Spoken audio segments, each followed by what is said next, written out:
नमस्कार सभी साथियों को स्वागत करता हूं सभी का इस यूट्यूब चैनल पर। साथियों, हिंदी व्याकरण का पेपर नंबर 12 हल करने वाले हैं। हिंदी व्याकरण के संपूर्ण यहां पर 30 प्रश्न आपको इस वीडियो में देखने को मिलेंगे, जो कि आपके रीट प्री एग्ज़ाम के साथ ही रीट मेंस के लिए, पटवारी एग्ज़ाम के लिए, फर्स्ट ग्रेड, सेकंड ग्रेड और सीईटी और अन्य जो भी भर्तियाँ जिसमें हिंदी व्याकरण के प्रश्न पूछे जाते हैं, सभी के लिए उपयोगी रहेगा। तो चलिए शुरू करेंगे आज के इस वीडियो को। बहुत ही इम्पोर्टेंट और क्वालिटी वाले प्रश्न आपको यहाँ पर देखने को मिलेंगे। पहला प्रश्न देखेंगे साथियों। प्रश्न संख्या 1 आपसे क्या पूछ रहा है? निम्न में से अशुद्ध शब्द है। अशुद्ध शब्द प्रश्न नंबर 1 में पूछा गया है। मैथिली, प्रज्वलित, अभयारण्य और दुरावस्था, 4 जो यहाँ पर शब्द है, इनमें से आपको अशुद्ध शब्द का चयन करना है। तो देखो, दुरावस्था शब्द ऐसे ही लिखा जाता है शुद्ध रूप। मैथिली, प्रज्वलित, ये तीनों ही शब्द क्या है? शुद्ध शब्द है। लेकिन जो तीसरा विकल्प है अभयारण्य, अभयारण्य जो शब्द है साथियों, अभयारण्य ये शुद्ध होता है, अभयारण्य इस प्रकार से।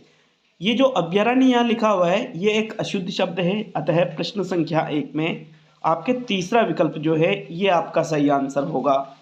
प्रश्न संख्या 2 की ओर बढ़ेंगे। दूसरा प्रश्न देख लेते हैं। भाववाचक तद्धित प्रत्यय से बने शब्द को दर्शाने वाला विकल्प है पनिहार, शेषव, लालिमा और लकड़हारा। तो देखो, यहाँ पर भाववाचक तद्धित प्रत्यय से बना शब्द आपको देखना है प्रश्न संख्या 2 में। और अगर हम बात करें तो भाववाचक तद्धित प्रत्यय से जो बना शब्द है वो इनमें से कौन सा है? लालिमा। विकल्प नंबर 3 आपके प्रश्न संख्या 2 का भी बिल्कुल सही आंसर है। प्रश्न संख्या 3 की ओर बढ़ेंगे। तीसरा प्रश्न देखेंगे। आशा शब्द का विलोम होगा उदासी, हताशा, निराश, निराशा। तो आशा शब्द का विलोम प्रश्न संख्या 3 में देखना है। और आशा शब्द का जो विलोम, विलोम का मतलब सब जानते हो, उल्टा, ठीक है, विपरीत अर्थ देने वाला। तो आशा शब्द का विलोम क्या होगा साथियों? निराशा। बिल्कुल आपके प्रश्न संख्या 3 में जो चौथा विकल्प है निराशा, ये बिल्कुल आशा शब्द का क्या है? विलोम शब्द है। तो तीसरे प्रश्न में आपके चौथा विकल्प सही आंसर होगा। प्रश्न संख्या 4 की ओर बढ़ते हैं। चौथा प्रश्न देखेंगे। निम्न में से किस शब्द की संधि गलत है? जिस शब्द की संधि गलत है उस शब्द का चुनाव प्रश्न नंबर 4 में करना है। सत प्लस मार्ग सदमार्ग, सत प्लस गति सदगति, सत प्लस धर्म सतधर्म, सत प्लस शास्त्र सत्शास्त्र। तो अब यहां पर आपको जो शब्द संधि से गलत दिख रहा है, आपको संधि युक्त है लेकिन गलत है, वो आपको प्रश्न संख्या 4 में देखना है। तो देखो, अगर हम बात करेंगे इन शब्दों की तो सत प्लस शास्त्र, इससे जो शब्द बनेगा वो बनेगा सत्शास्त्र। तय का यहाँ पर च होगा और शे का यहाँ पर छे हो जाता है। फिर सत प्लस धर्म, तय का यहाँ द हो जाता है साथियों, सतधर्म, ठीक है, सदधर्म। फिर सत प्लस गति सदगति, ये तीनों ही शुद्ध है, किंतु सत प्लस मार्ग सदमार्ग नहीं होता है। सत प्लस मार्ग शब्द जो बनेगा वो क्या बनेगा? सन्मार्ग, ठीक है, सन्मार्ग बनेगा, यहाँ पर सदमार्ग नहीं बनेगा। तो विकल्प नंबर जो 1 है ये संधि की दृष्टि से गलत है। अतः प्रश्न नंबर 4 में आपके पहला विकल्प जो है ये आपका सही आंसर है साथियों। प्रश्न नंबर 5 की ओर बढ़ते हैं। 5वां प्रश्न देख लेंगे। स्वर्ण घट का समास विग्रह है। स्वर्ण में घट, घट में स्वर्ण, स्वर्ण का घट और घट के लिए स्वर्ण। तो स्वर्ण घट का हम समास विग्रह करते हैं। देखो, स्वर्ण का घट, यहाँ पर ये इसका बिल्कुल सटीक समास विग्रह होगा। कौन से शब्द का? स्वर्ण घट का। तो मित्रों, प्रश्न नंबर 5 में स्वर्ण का घट यहाँ पर कहाँ दे रखा है? तीसरे विकल्प में। अतः प्रश्न नंबर 5 में आपके तीसरा विकल्प सही आंसर है। प्रश्न संख्या 6 की ओर बढ़ेंगे। छठा प्रश्न देखेंगे। किस वाक्य में संबंधवाचक सर्वनाम है? संबंधवाचक सर्वनाम देखना है छठे प्रश्न में। मैं अपना काम स्वयं करता हूँ, कोई कुछ भी कहे हमें क्या, जिसे भी देखता हूँ वही व्यस्त है, वह स्वतः संभल गया। तो देखो, वह स्वतः संभल गया और मैं अपना काम स्वयं करता हूँ, ये दोनों ही जो विकल्प है ये तो निजवाचक सर्वनाम के उदाहरण हैं। और कोई कुछ भी कहे हमें क्या, 2 विकल्प बच रहे हैं। जिसे भी देखता हूँ वही व्यस्त है, इन दोनों में से संबंधवाचक सर्वनाम को अगर हम देखें तो यहाँ पर जो तीसरा विकल्प देखा है जिसे भी देखता हूँ वही व्यस्त है, ये संबंधवाचक सर्वनाम का उदाहरण है साथियों। प्रश्न नंबर 6 में तीसरा विकल्प आपका आंसर होगा। प्रश्न संख्या 7 की ओर बढ़ेंगे। 7वां प्रश्न देखेंगे, गुड़िया का बहुवचन होगा। गुड़िया शब्द का बहुवचन आपको बनाना है। गुड़िया जिसमें चंद्रबिंदु लगा है, गुड़ियों, गुड़ियों जिसमें डबल बड़े ओ की मात्रा लगी है, और इनमें से सभी। तो देखो, गुड़िया एक वचन शब्द है, और इसका अगर हम बहुवचन बनाएं, अगर कोई शब्द स्त्रीलिंग है, ठीक है, स्त्रीलिंग है, और उसका हम यहाँ पर बहुवचन बनाना है एक वचन से, जैसे चिड़िया है, गुड़िया है, या युक्त है, तो वहां पर उस पर चंद्र बिंदु लगा करके हम उसका बहुवचन बनाते हैं। तो यहाँ पहला जो विकल्प है, इस पे बिल्कुल सटीक इसका बहुवचन बना रखा है। 7वें प्रश्न में पहला विकल्प आपका आंसर है साथियों। प्रश्न संख्या 8 की ओर बढ़ते हैं। 8वां प्रश्न देख लेंगे, मैं जब उनके घर जा रहा था तो वह पढ़ रहा था। वाक्य की क्रिया किस काल में है? पूर्ण भूतकाल, अपूर्ण भूतकाल, संदिग्ध भूतकाल और आसन्न भूतकाल। तो देखो, मैं जब उनके घर जा रहा था तो वह पढ़ रहा था। पढ़ रहा था मतलब भूतकाल में तो है ये, किंतु पढ़ रहा था, क्या वो पढ़ना उसने बंद कर दिया है? ऐसा तो कुछ प्रतीत हो नहीं रहा है। पढ़ रहा था मतलब क्रिया वहां पर अपूर्ण थी। तो इस प्रकार से ये जो वाक्य है किसका उदाहरण रहेगा? फिर ये अपूर्ण भूतकाल का उदाहरण रहेगा। प्रश्न संख्या 8 में दूसरा विकल्प आपका आंसर होगा साथियों। प्रश्न संख्या 9 की ओर बढ़ेंगे। 9वां प्रश्न देख लेंगे, दो विपरीतार्थक शब्दों के बीच किस चिन्ह का प्रयोग होता है? योजक चिन्ह का, विस्मयादि बोधक चिन्ह का, अल्प विराम का, या अर्ध विराम का? तो देखो, दो विपरीतार्थक शब्दों के बीच में जिस चिन्ह का प्रयोग होता है, जैसे एक शब्द है दिन और एक शब्द है रात, तो बीच में ये जो चिन्ह लगाया जाता है, इस चिन्ह को हम किस नाम से जानते हैं? योजक चिन्ह के नाम से इसको जानते हैं। अतः दो विपरीतार्थक शब्दों के बीच में कौन से चिन्ह का प्रयोग होता है? योजक चिन्ह का। प्रश्न संख्या 9 में पहला विकल्प आपका आंसर है साथियों। प्रश्न संख्या 10 की ओर बढ़ेंगे। 10वां प्रश्न देखते हैं, बाहें खिलना मुहावरे का अर्थ है बाल बिखर जाना, बहुत खुश होना, बगल झांकना, या कली खिलना। तो इनमें से बाहें खिलना जो मुहावरा है, इसका जो सटीक अर्थ है वो क्या होता है? बाहें खिलने का मतलब होता है बहुत खुश हो जाना। बिल्कुल, बहुत खुश होना यहाँ पर दूसरे विकल्प में दे रखा है, तो 10वें प्रश्न में आपके दूसरा विकल्प सही रहेगा। प्रश्न संख्या 11 की ओर बढ़ते हैं। 11वां प्रश्न देख लेंगे, सम उपसर्ग का प्रयोग कहाँ नहीं हुआ है? संगति, संशय, सन्मार्ग और संसार। तो देखो, सम उपसर्ग का प्रयोग इनमें से 3 शब्दों में तो हो रहा है। जैसे संगति है, संगति में सम प्लस गति बराबर शब्द क्या बन जाता है? संगति। उसी प्रकार संशय शब्द है, सम प्लस शय बराबर शब्द क्या बन जाता है? संशय। उसी प्रकार संसार शब्द है, सम प्लस सार बराबर शब्द क्या बन जाएगा? संसार। तो इन तीनों में तो सम उपसर्ग का प्रयोग हुआ है, किंतु ये जो सन्मार्ग है, इसका अगर हम देखें तो सत प्लस मार्ग बराबर शब्द क्या बनेगा? सन्मार्ग। तो बिल्कुल इसमें सम उपसर्ग का प्रयोग नहीं हुआ है। 11वें प्रश्न में आपके तीसरा विकल्प सही रहेगा साथियों। प्रश्न संख्या 12 की ओर बढ़ेंगे। 12वां प्रश्न देख लेते हैं। प्रश्न संख्या 12 है, स्वार्थ शब्द में उपसर्ग है स्व, स, सम और सम। इस प्रकार से यहाँ पर देखिएगा, अगर हम देखें स्वार्थ शब्द को अलग अलग करके, तो स्वार्थ शब्द को जब हम अलग करते हैं तो ये होगा स्व प्लस अर्थ बराबर शब्द क्या बन जाता है? स्वार्थ। तो स्वार्थ शब्द में फिर कौन सा उपसर्ग लगा हुआ है?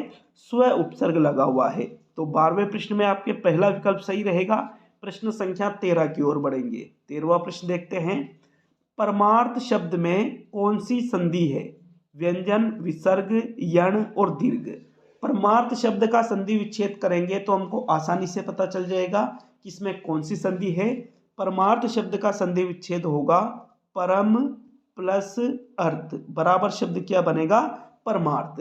तो अ प्लस अ, यहाँ पर अ प्लस अ का मेल हो रहा है, मतलब समान स्वरों का मेल हो रहा है। जहाँ समान स्वरों का मेल हो और वो दीर्घ हो जाए तो वहाँ कौन सी संधि होती है? दीर्घ संधि होती है। 13वें प्रश्न में आपके चौथा विकल्प सही रहेगा। प्रश्न संख्या 14 की ओर बढ़ेंगे। 14वां प्रश्न देखते हैं, आग जल रही है वाक्य में कौन सा काल है? सामान्य भविष्य काल, सामान्य वर्तमान काल, सामान्य भूतकाल और अपूर्ण भूतकाल। तो देखो, आग जल रही है, जल रही है इसका मतलब क्रिया वर्तमान में जारी है, और जहाँ क्रिया वर्तमान में जारी है तो वो भूतकाल का उदाहरण तो रहेगा नहीं, ना ही वो, फिर तीसरा भी विकल्प हट गया, भविष्य का भी नहीं, तो यहाँ सामान्य वर्तमान। किंतु साथियों एग्जैक्टली ये जो वाक्य है ये अपूर्ण वर्तमान काल का, किसका उदाहरण है ये?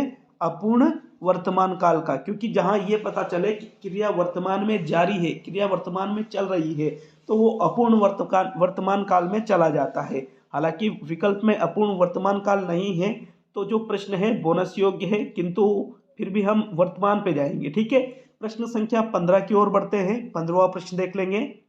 जिस व्यक्ति की पत्नी मर गई हो उसे कहा जाता है, क्या कहा जाता है उसे? विधवा, विदुर, विधुर और सभी।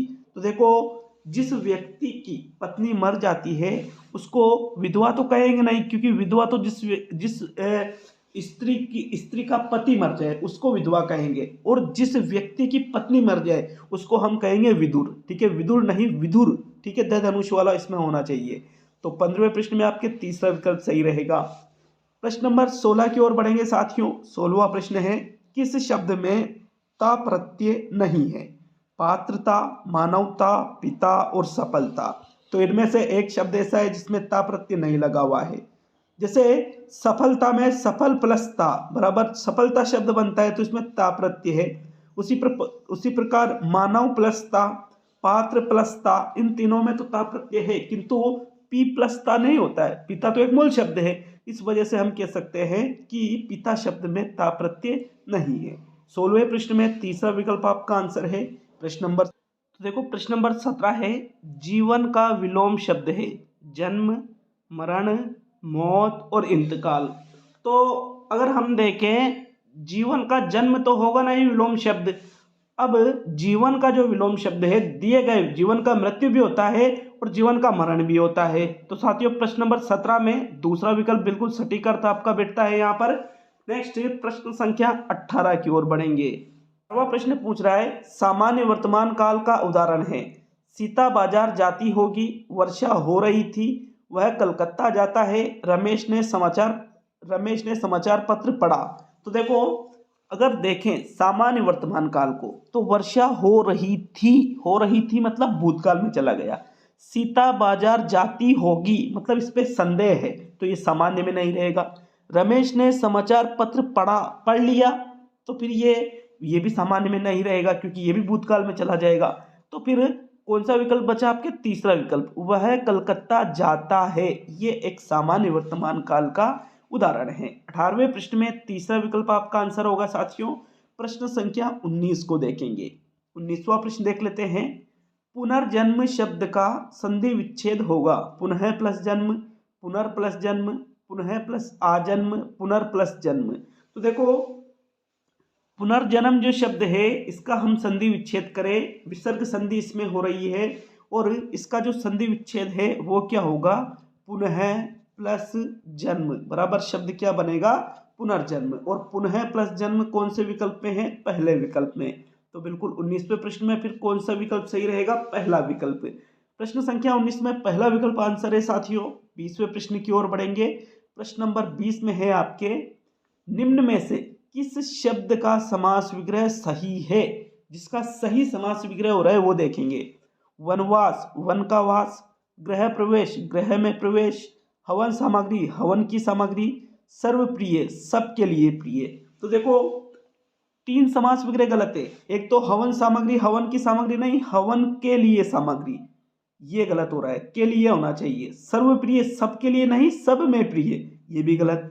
वनवास या गृह प्रवेश, तो वन में वास होता है, वन का वास नहीं, और गृह प्रवेश, गृह में प्रवेश, बिल्कुल दूसरा ही विकल्प जो है इसका समास विग्रह शुद्ध है, बाकी तीनों का शुद्ध है। तो फिर आपके 20वें प्रश्न में कौन सा आंसर सही रहेगा? दूसरा विकल्प। 21 की ओर बढ़ेंगे। 21वां प्रश्न है, निम्न में से पुल्लिंग शब्दों का चयन कीजिए। आंख और नाक, भीड़ और मंडल, बचपन और पहनावा, गंगा और हिंदी। तो देखो, जिस विकल्प के सभी शब्द पुल्लिंग हैं वो कौन सा है? तो हिंदी अच्छी होती है, ये स्त्रीलिंग में आ गया। भीड़ अच्छी होती है, ये स्त्रीलिंग में आ गया। आंख अच्छी होती है, ये स्त्रीलिंग में आ गया। बचपन अच्छा होता है पुल्लिंग, पहनावा अच्छा होता है पुल्लिंग। मतलब बचपन और पहनावा जो शब्द है ये दोनों ही शब्द कैसे है, पुल्लिंग शब्द है। तो 21 में आपके थर्ड विकल्प सही रहेगा। प्रश्न संख्या 22 की ओर बढ़ेंगे। प्रश्न नंबर 22 को देखेंगे। किस शब्द में प्र उपसर्ग नहीं है? प्राध्यापक, प्रसिद्धि, प्रवाह, प्रकाश। तो देखो, जिस शब्द में प्र उपसर्ग नहीं है, प्र प्लस अध्यापक प्राध्यापक शब्द बनता है तो इसमें तो है, प्र प्लस सिद्धि प्रसिद्धि शब्द बनता है तो इसमें भी है। अब प्रवाह या प्रकाश, तो मित्रों प्रश्न नंबर 22 का आंसर देख लेते हैं। देखो, प्रकाश जो शब्द है इसमें प्र प्लस काश नहीं जो होता है। प्रकाश एक मूल शब्द है, ये प्र प्लस काश नहीं होता है। तो चौथा जो विकल्प है इसमें प्र उपसर्ग नहीं लगा हुआ है। 22 में चौथा विकल्प आपका आंसर है। प्रश्न संख्या 23 की ओर बढ़ते हैं। 23वां प्रश्न देखेंगे। अशुद्ध बहुवचन है, दवाइयाँ, चिड़िया, बालिकाएं और रातें। तो देखो, दवाई जो शब्द है दवाई, दवाई इस प्रकार लिखा जाता है, लेकिन जब इसमें हम इया प्रत्यय जोड़ते हैं तो दवाइयाँ इसी प्रकार होता है, ये शुद्ध है। चिड़िया, चिड़िया भी शुद्ध है। रातें और बालिकाएं, बालिकाएं जो शब्द है जब हम इसका बहुवचन बनाएंगे तो इसका जो बहुवचन है वो कैसे बनेगा, बालिकाएं। यहाँ पर ए पे चंद्र बिंदु लगेगा साथियों। तो 23वां जो प्रश्न है इसमें तीसरा जो विकल्प है ये अशुद्ध बहुवचन का उदाहरण है। इसलिए प्रश्न नंबर 23 में तीसरा विकल्प आपका आंसर है। 24 की तरफ बढ़ते हैं। 24वां प्रश्न देखेंगे। जिसके पास कुछ न हो कहलाता है अभावग्रस्त, अकिंचन, दीनहीन, महादीन। तो जिसके पास कुछ न हो उसके लिए एकल शब्द का आपको प्रयोग करना है, और जिसके पास कुछ न हो उसको एकल शब्द में क्या कहा जाता है, अकिंचन कहा जाता है। जिसके पास कुछ न हो अकिंचन। प्रश्न नंबर 24 में आपके दूसरा विकल्प सही आंसर रहेगा। प्रश्न संख्या 25 की ओर बढ़ेंगे। 25वां प्रश्न देखेंगे। छत्र छाया में अशुद्धि का कारण है संधि, समास, उपसर्ग और प्रत्यय। तो देखो, जो छत्र छाया शब्द होता है उसका शुद्ध रूप में आपको बता देता हूं। छत्र छाया होता है, यहां पर इस प्रकार से इसको लिखा जाता है साथियों। ये छत्र छाया जो शब्द है अशुद्ध शब्द है, और इसमें जो अशुद्धि का कारण है वो है आपके संधि। छत्र प्लस छाया छत्रित छाया होता है, चे का आगमन हो जाता है चे से पहले, चे छत्री वाले से पहले। तो ये संधि के कारण अशुद्ध हो रखा है। प्रश्न नंबर 25 में पहला विकल्प आपका आंसर रहेगा। प्रश्न संख्या 26 की ओर बढ़ेंगे। 26 को देख लेते हैं। अभी उपसर्ग किस अर्थ में प्रयुक्त होता है? अपवाद और विपरीत, सामने, पास, विशेष, नीचा, बुरा, हीन, पीछे और समान। तो देखो, यहाँ पर हम देखें तो अभी उपसर्ग का जो प्रयोग है, यहाँ शब्द दे रखे हैं, अब आपको बताना है कि किस अर्थ में ये प्रयुक्त होता है। तो मित्रों, अभी उपसर्ग का जो अर्थ निकलता है वो होता है सामने, पास और विशेष। बिल्कुल आपके दूसरा विकल्प जो है इसमें सटीक अर्थ दे रखे हैं अभी उपसर्ग के, इसमें ये प्रयुक्त होता है। प्रश्न नंबर 26 में दूसरा विकल्प आपका आंसर होगा साथियों। प्रश्न संख्या 27 की ओर बढ़ेंगे। 27 को देखते हैं। कर्तृवाच्य का प्रयोग नहीं हुआ है, महेश स्कूल से आ रहा है, अखबार पढ़े जाते हैं, माली बगीचे में फूल तोड़ रहा है, कुत्ता सारी रात भौंकता रहा। तो देखो, यहाँ कर्तृवाच्य का प्रयोग नहीं हुआ है, वो आपको विकल्प देखना है कि कौन सा वो विकल्प है। तो देखो, यहाँ जो दूसरा विकल्प है कि अखबार पढ़े जाते हैं, ये कर्तृवाच्य नहीं है, बल्कि ये किसका उदाहरण है, ये कर्मवाच्य का उदाहरण है साथियों। 27 में दूसरा विकल्प आपका आंसर होगा। 28 की ओर बढ़ेंगे। 28वां प्रश्न है। गलत विलोम शब्द है सृष्टि का प्रलय, वृद्धि का हास, हस्व का दीर्घ, हष्ट का पुष्ट। तो देखो, गलत विलोम शब्द आपको 28 में देखना है। सृष्टि का विलोम क्या होता है, प्रलय होता है। वृद्धि का हास होता है, ऋस्व का दीर्घ होता है। किंतु हष्ट पुष्ट, हष्ट पुष्ट तो यहाँ पर समान अर्थ देने वाले शब्द है, विपरीत अर्थ देने वाले शब्द नहीं है ये। इस वजह से फिर ये जो विलोम युग्म है ये कैसा है, गलत है। तो 28 में आपके चौथा विकल्प सही है। अब सेकंड लास्ट प्रश्न की ओर बढ़ते हैं। 29 को देखेंगे। इनमें से संयुक्त वाक्य कौन सा है? राम और श्याम मिलकर पढ़ते हैं, इस बार अच्छी बरसात हुई, मैं आगे बढ़ गया और वह पीछे रह गया। कर्मचारियों का आंदोलन 3 दिन से चल रहा है। तो इनमें से आपको संयुक्त वाक्य देखना है। अगर आप यूँ सोच रहे हो कि ये और शब्द के कारण संयुक्त है तो गलत है ये। क्यों? क्योंकि यहाँ पर और शब्द किसके बीच में आ रहा है? दो वाक्यों के बीच में नहीं आ रहा है, बल्कि कर्ताओं के बीच में। ये राम और श्याम, अगर एक से अधिक कर्ता है और उनके बीच में और शब्द आ रहा है और दोनों मिलकर एक ही क्रिया कर रहे हैं, तो फिर वो साधारण वाक्य हो जाता है, संयुक्त नहीं होता है वो। और यहाँ संयुक्त पूछा है, संयुक्त वाक्य का उदाहरण कौन सा है? मैं आगे बढ़ गया और वह पीछे रह गया। ये एक संयुक्त वाक्य का उदाहरण है। 29 में थर्ड विकल्प आपका आंसर है। अब आज का अंतिम प्रश्न देख लेते हैं। प्रश्न संख्या 30 क्या है? किस वाक्य में सही विराम चिन्ह प्रयुक्त हुए हैं? उसने कहा मैं तुम्हें नहीं जानता, हवा चली, पानी बरसा और ओले गिरे, हाय अब मैं क्या करूं, मोहन इधर आओ। तो देखो मोहन इधर आओ, ये कोई प्रश्न थोड़ी पूछ रहा है, तो प्रश्नवाचक चिन्ह लगा हुआ है, गलत है।